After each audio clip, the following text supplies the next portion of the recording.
Graduation के बाद बच्चों को एक नौकरी चाहिए। अब हिस्ट्री से पूरा मुगल काल गायब है। आप क्या सबको खाली हिंदू मुस्लिम नहीं ना कर सकते हैं? आप उनको जो एजुकेशन दे रहे हैं उसके बाद उनको एक रोजगार भी तो देना है। बच्चे पकोड़े नहीं तलेंगे ग्रेजुएशन के बाद। छात्रों को नौकरी और स्किल्स वाली पढ़ाई चाहिए, सिर्फ हिंदू मुस्लिम की बहस नहीं। ये हम नहीं कह रहे हैं, ये छात्रों की चहेती नीतू मैडम कह रही हैं। इस वीडियो में हम इसी पर करेंगे बात। नमस्कार, 4 PM पर आप सभी का स्वागत है। दोस्तों, अभी तक तो सिर्फ विपक्षी मोदी सरकार पर हिंदू मुस्लिम करने का आरोप लगा रहा था, लेकिन अब तो देश का भविष्य यानी छात्र और शिक्षक भी सड़कों पर उतरकर चीख चीख कर कह रहे हैं कि सरकार हिंदू मुसलमान कर रही है, शिक्षा व्यवस्था चौपट है। असल मुद्दों से ध्यान हटाने के लिए हिंदू मुसलमान किया जा रहा है।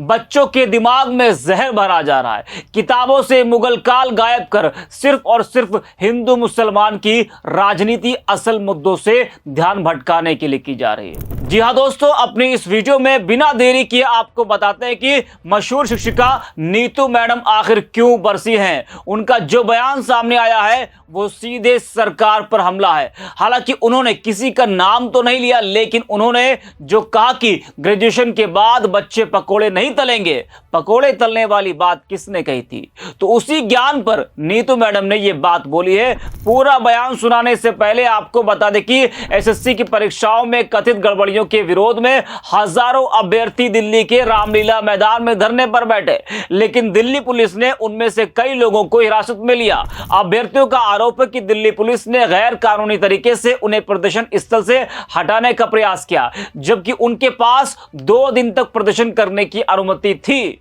पुलिस ने हटाए जाने का विरोध करने पर हल्का बल प्रयोग भी किया। जी हां, अभ्यर्थी और शिक्षक एसएससी प्रशासन पर चयन प्रक्रिया में गड़बड़ी करने का आरोप लगा रहे हैं। एसएससी की सरकारी परीक्षा 24 जुलाई को शुरू हुई थी और 1 अगस्त को खत्म हुई।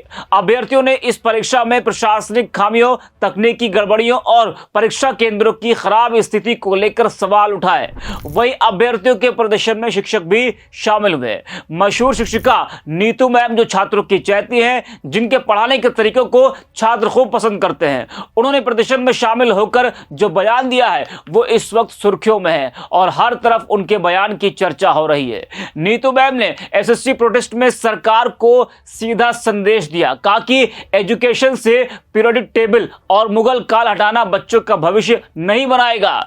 छात्रों को नौकरी और स्किल्स वाली पढ़ाई चाहिए, सिर्फ हिंदू मुसलमान की बहस नहीं। ग्रेजुएशन के बाद बच्चे पकोड़े तलने के लिए नहीं पढ़ते, जिसको लेकर विपक्ष हमलावर है। समाजवादी पार्टी ने एक्स पर नीतू मैम के वीडियो को शेयर कर लिखा है कि भाजपा ने देश का भविष्य यानी नौजवानों का भविष्य बर्बाद कर डाला है। अब जरा नीतू मैडम का वो पूरा बयान भी आप सुनिए जो इस वक्त चर्चा में बना हुआ है। देखिए, बात क्या है ना, मुद्दा एक हो तो बताए। अभी मैं जो 1 सेकेंड इधर आ जाइए, मुद्दा एक हो तो बताया जाए सर। स्क्राइब का जो मुद्दा है उसमें 15 लाख रुपया डिमांड किया जाता है कि ब्लाइंड को कहा जाता है कि आपकी जगह पे हम एग्जाम दे देंगे। और उसके बाद ये एक स्क्राइब की बात नहीं है, स्क्राइब का रैकेट चल रहा है। एक मुद्दा तो ये सबसे बड़ा है कि पिछले 3 सालों में अगर आप ब्लाइंड कैंडिडेट्स का अगर आप कट ऑफ देखोगे तो 3 गुना बढ़ा है। ऐसा क्या उसके 4 आंखें हो गई है कि 3 गुना बढ़ गया है? मैम, इससे पहले भी जब डिटेन तक किया गया था कई छात्रों। देखिए, उस समय हम लोग को डिटेन किया गया था और ये मुद्दा उस समय बहुत बड़ा हुआ, क्योंकि हम लोग नहीं चाहते थे कि बच्चे आए, क्योंकि बच्चे पूरे देश से आते हैं। जो बच्चा अपने घर में 500,000 रुपए का कोर्स खरीदने में भी उनको दिक्कत होती है, वो बच्चा इतना खर्च करके दिल्ली कैसे आएगा? हम लोगों ने सोचा बच्चा घर में पढ़े, हम निपटाते हैं, लेकिन हम लोगों को सीधा पकड़ के बसों में ठूस कर पूरे दिन भर परेशान किया गया। ये पूरे देश ने देखा। अब जब बच्चे आ गए हैं तो बच्चों के हर मुद्दे उठाए जाएंगे, हर मुद्दा उठेगा और हर मुद्दे का जवाब चाहिए। इतना कुछ हुआ फिर भी आप लोग हिम्मत नहीं हार रही है, अभी भी आप लोग। देखिए, सरकार से सबसे पहला डिमांड है कि जो एडिक्वेटी, जिसके पास अपना एक सेंटर नहीं है, सारे सेंटर में फर्जीवाड़ा चल रहा है, वो सेंटर्स जब नहीं उनके पास, तो ये सारे सेंटर में रिमोट एक्सेस लेके वो फर्जीवाड़ा करेंगे, क्योंकि वो इतने कम पैसे में उन्होंने टेंडर लिया है, जितने कम पैसों में उनको पॉसिबल ही नहीं है। टीसीएस ने उससे डबल पे टेंडर का अपना कोट किया था।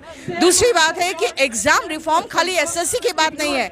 रेलवे का बच्चा 6 साल हो चुका है, वो पूरा फाइल लेके घूम रहा है कि 6 साल से हम पूरा फाइल लेके घूम रहे हैं, अभी तक हम रेलवे मिनिस्टर तक से मिल चुके हैं। यहाँ तक देखा जाता है कि देश में कई मुद्दों पर बात किया जाता है संसद भवन में, लेकिन एजुकेशन को लेकर जो स्टूडेंट को परेशानी है, इसको लेकर एजुकेशन नहीं, यहाँ रोजगार की बात हो रही है।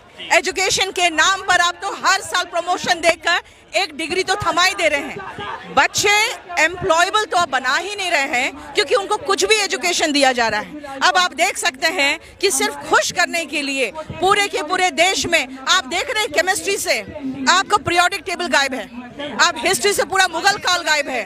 आप क्या सबको खाली हिंदू मुस्लिम नहीं ना कर सकते हैं? आप उनको जो एजुकेशन दे रहे हैं, उसके बाद उनको एक रोजगार भी तो देना है। बच्चे पकोड़े नहीं तलेंगे ग्रेजुएशन के बाद, बच्चों को एक नौकरी चाहिए।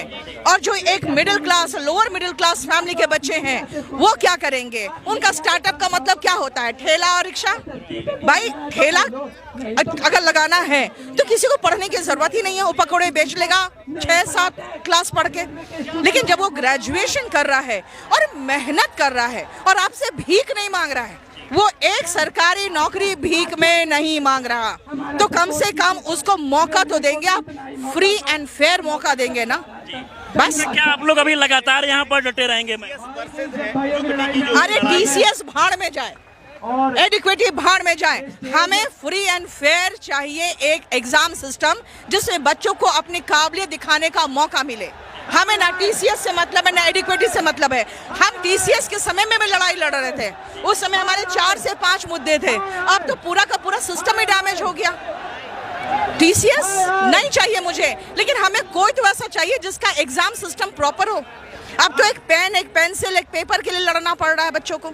ये आंदोलन कब तक चलेगा? सरकार हमारी मांग। तो सुना आपने। अब नीतू मैम के बयान के बाद शायद बीजेपी सरकार को मिर्ची लगे, क्योंकि एक शिक्षक ने एक बड़ा सच बोला है। वही सोशल मीडिया पर लोग क्या कुछ कह रहे हैं इस बयान के बाद, वो भी जरा आपको हम बताते हैं। ओम प्रकाश नाम के एक यूजर हैं, वो लिखते हैं कि नीतू मैम सही बात कह रही हैं, आप केवल हिंदू मुस्लिम पर बात नहीं कर सकते हैं, बच्चों को ऐसी एजुकेशन चाहिए जिससे उन्हें रोजगार मिल सके। नूनू नाम के यूजर लिखते हैं कि नीतू मैम ने वो कह दिया जो आज लाखों छात्रों के दिल की आवाज है। सिलेबस से चैप्टर हटाए जाने से बेरोजगारी नहीं हटेगी, युवा ज्ञान और रोजगार चाहते हैं, जुमले और मजहबी डिबेट्स नहीं। दोस्तों, एसएससी की परीक्षाओं में तकनीकी खामियों और अव्यवस्थाओं को लेकर जुलाई अगस्त में बड़े पैमाने पर विरोध हुए थे। हालांकि मंत्री और एसएससी अधिकारियों से बातचीत के बाद प्रदर्शन कुछ समय के लिए रुका, लेकिन 6 अगस्त को फिर से स्टेनोग्राफर परीक्षा में गड़बड़ियां सामने आई। इसके बाद सीजीएल परीक्षा भी टाल दी गई। छात्रों का कहना है कि बार बार इन्हीं समस्याओं के कारण उन्हें दोबारा आंदोलन का रास्ता अपनाना पड़ा। जब शिक्षकों को खुद सड़क पर उतरकर सरकार की नीतियों का विरोध करना पड़े तो यह सरकार की कमियों को दिखाता है। भारत जैसे लोकतांत्रिक देश में युवा शक्ति को राष्ट्र निर्माण की आधारशिला माना जाता है। शिक्षा, प्रतियोगी परीक्षाएं और रोजगार ही युवाओं के भविष्य को आकार देने वाला स्तंभ होते हैं। लेकिन जब इन्हीं स्तंभों में भ्रष्टाचार, अनदेखी और अन्याय पनपने लगे तो छात्र सड़कों पर उतरने को मजबूर हो जाते हैं। आपको बता दें कि मोदी सरकार सबका साथ, सबका विकास की बात करती है। आज वो छात्रों, शिक्षकों और युवाओं से गिर गई है, तो यह उसके लिए एक बड़ी राजनीतिक, नैतिक और सामाजिक फजीहत है। सरकार यदि समय रहते शिक्षा, रोजगार और अभिव्यक्ति की आजादी जैसे मुद्दों पर आत्मचिंतन नहीं करती तो यह फजीहत केवल विरोध तक सीमित नहीं रहेगी, बल्कि आगामी चुनावों में सियासी नुकसान का कारण भी बन सकती है। तो इस वीडियो में इतना ही। आप देखते रहिए 4PM।